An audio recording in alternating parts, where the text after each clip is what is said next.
Hello, I'm SPILLIN 79, and this is my video response to Bully. Just wanted to talk about the film. I thought it was pretty interesting, and it was pretty good. I like the characters, the settings, the imagery, and being able to give different perspectives of bullying, not just one perspective that we've all come to know as bullying, the antagonizing or the dominance of one person over another. It was just many forms and fashions of bullying, and it also showed the levels of how far people have gone due to being bullied, whether it be the ultimate thing, suicide, or just giving up, or taking matters into their own hands, or not even saying anything at all. And this movie pretty much portrays those things in different ways through different characters. The first character that they showed was Tyler. He was 17 and he committed suicide. He had been he basically had been oppressed, verbally abused, physically abused. His mentality was just, the essence of who he was gone. He started to deteriorate, and I can only imagine how that would feel as a person who basically endures the same aspects of things every day. His father kind of went through a whole, or basically an explanation as to what he was going through, and what finally led to him hanging himself in the closet in one of the bedrooms. And that was it. It looked like it was the ending of the movie, but it was actually the beginning of the movie, the way they started it out. And then they went into, I don't remember the particular order, but I remember Alex, one of the boys from the commercial that they play a lot down here, one of the Stop the Bullying commercial, the kid that was basically being choked on the bus. They showed him basically going through his new year of school. I think he's in middle school, and his first day and stuff like that. And they kind of went through his whole entire day and what he endures as far as people just giving it to him every day. I mean, like, one of the first things I remember is that when he got on the bus, one of the boys told him, he said, "Hey, are you my buddy?" Or he's like, "You're my buddy," and he's like, "I'm not your fucking buddy." He's like, "I'll end you." And I mean, just right there, it got real and it got serious. I mean, within a matter of seconds, it let you know how much respect those kids had for him. And Alex had a difficult time getting along or finding his own way, because as you move through junior high to high school, it becomes cliquish, or you have to be a part of this, or you have to do that. And Alex was not a part of none of those things. So throughout the entirety of the movie, he never really found his own place, and it got to a point where the physical abuse and the verbal abuse had just took its toll, to the point where they had to stop the cameras. The incident I remember, it was a child much bigger than him, as usually as the case, that picks on the small little scrawny kid, and he was punching him continuously. And and before that, other kids had already been choking him and punching him and stuff like that, and it was just a lot to endure, to the point where they stopped the tape. They went ahead and informed his mother of the abuse that he had been enduring. Beforehand, she had already been asking him, and he had become that person that shut down, and it's almost like it became an acceptance. It's like the child that grows up in an abusive home, and it's almost like they know they're in one, but it become the norm. And for him, I think for Alex, it became the norm, because he asked his mom one of the questions. She said, "If these kids are hitting you and stuff like that, these are really not your friends." He's talking about, but it's like they're giving him attention. He's asking his mother, "Well, if they're not my friends, then who is?" Because he didn't have any friends. And what I didn't like is that they kind of showed that him being a premature child, but they really didn't go into any learning disabilities, any physical disabilities, or anything that he may have been enduring as to why he is the way he is. But I think it's just harder for kids to accept or to understand things that they don't understand. So rather than do that, they mock it. And it really pissed me off when the mother finally found out. She went and addressed the issue with the principal. You're thinking, okay, you're addressing the issue with the principal, you're going to be able to go ahead and resolve the issue. Well, the principal was so blasé, and she basically she became more defensive than on the offense of the child, and take the side of the child and be there for them. She got to the point where she wanted to divert from the situation and started talking about a picture of a baby that she had, and I don't know if that was her granddaughter, I forgot what it was exactly, but it was just like one of those situations where she wanted to avoid. And this school was all about avoidance. There was even a little altercation between two boys, and the other boy was saying that he was trying to tell the lady, or trying to tell the principal, the boy called me a pussy.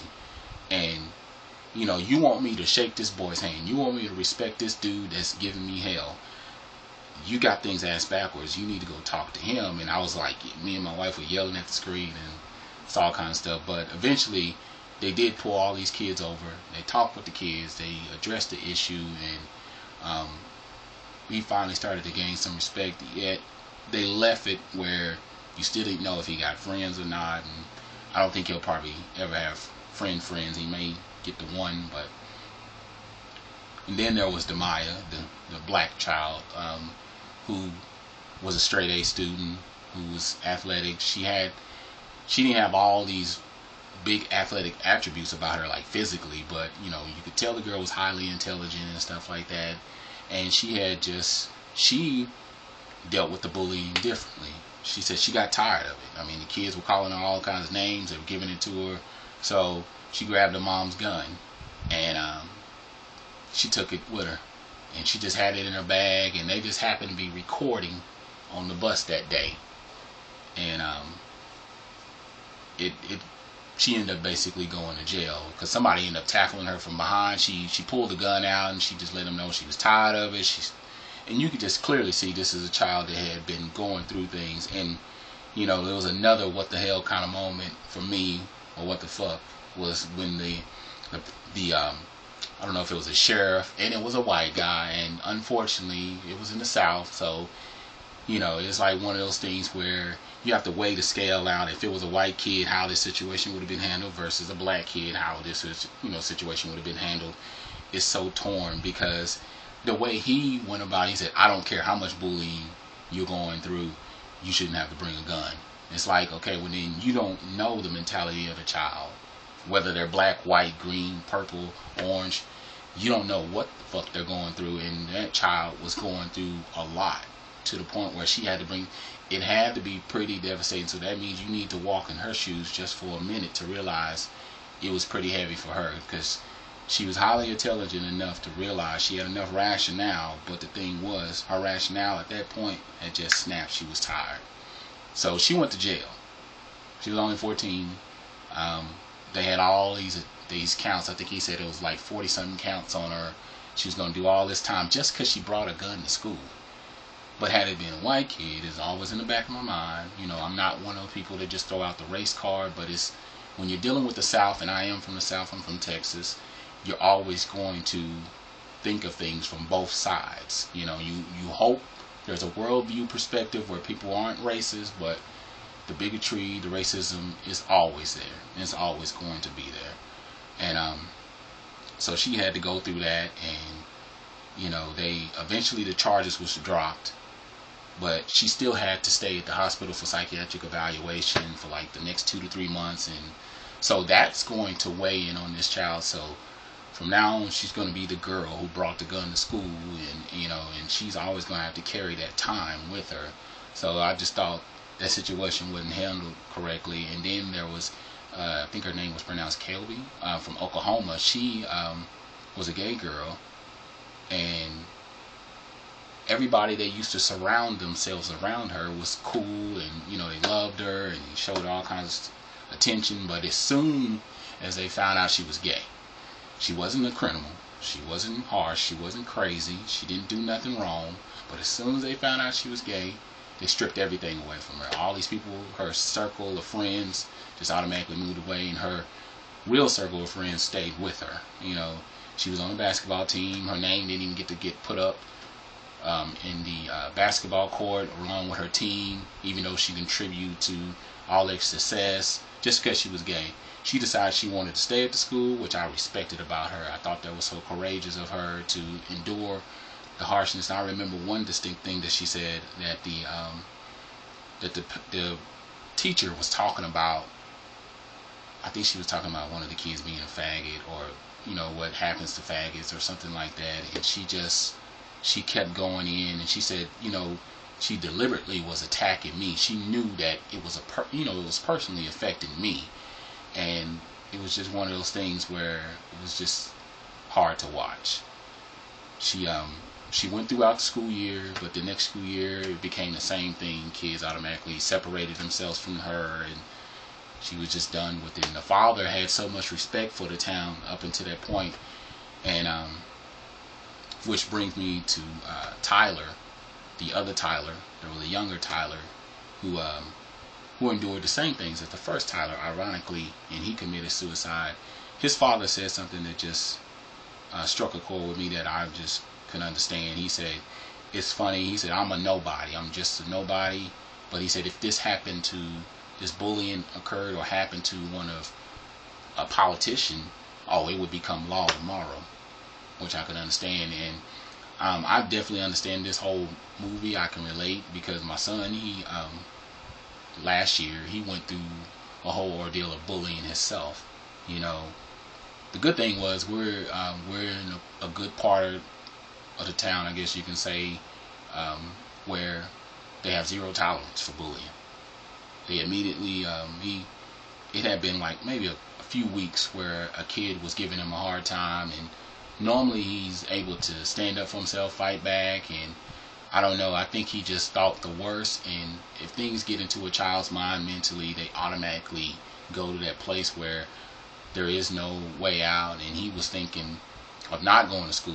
He missed one day, and then he started to want to miss another day. So then we had to start sitting down with him because he tried to act like he was sick, and we come to find out there was this kid that was bullying him. It was just giving him a hard time.